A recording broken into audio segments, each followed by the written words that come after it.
Hare Krishna. Look at this temple. It's called Malyavantha Raghunatha Swami Temple. It's one of the oldest temple in Hampi. Very, very old and ancient. It's beautiful deities of Sitaram, Lakshman, Hanuman inside. Right now the temple is closed in the afternoon. The Ram Katha is going on. But I just wanted to show a glimpse from here. Yeah. So deep inside, Lord Ram deity is there.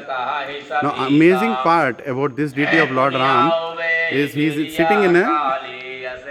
in a sitting posture, not in a standing posture. Anywhere else in the world, you will see Lord Ram's in a standing posture, but here is Lord Ram in a sitting posture. And another thing, he doesn't have any dhanush. He is not holding any arms and ammunition, which is very normal for Lord Ram to hold.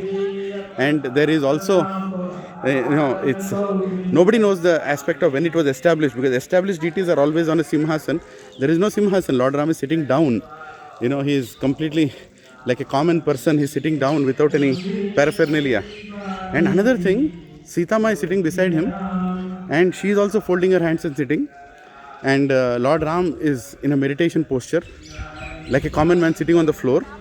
And Lakshmanji, normally he holds a dhanush, but he also is not holding dhanush. He is just standing there, with folded hands. And another thing, Hanumanji, you always see with folded hands, but here he is not with folded hands. It's with open hands like this. What is he signifying? He has brought the jewelry and the proof from Lanka, where is Mother Sita, and is showing it.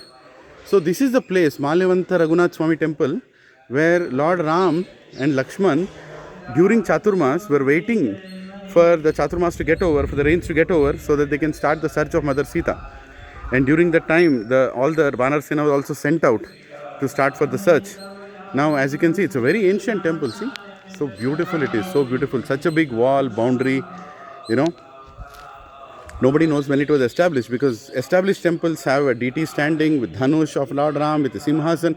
Nothing like that. Nobody establishes a temple with making Lord Ram sit down on the floor. Literally there's nothing. So that's another specialty of this place. And the Pujari was explaining here that Lord Ram is teaching us a lesson of patience here. Lord Ram was the strongest person who could kill Ravana anytime. Lord Ram had the power to even dry the ocean.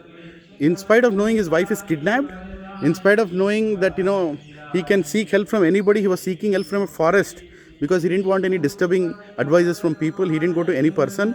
With all the patience, he was sitting here. That is why he's called Raghunatha. Raghunatha, person with lot of patience, right? So Lord Ram teaches us that when we control our mind and our senses, like he sat in a sitting posture, he controlled his mind and then conquered Ravana by starting Sundarakanda. Hare Krishna.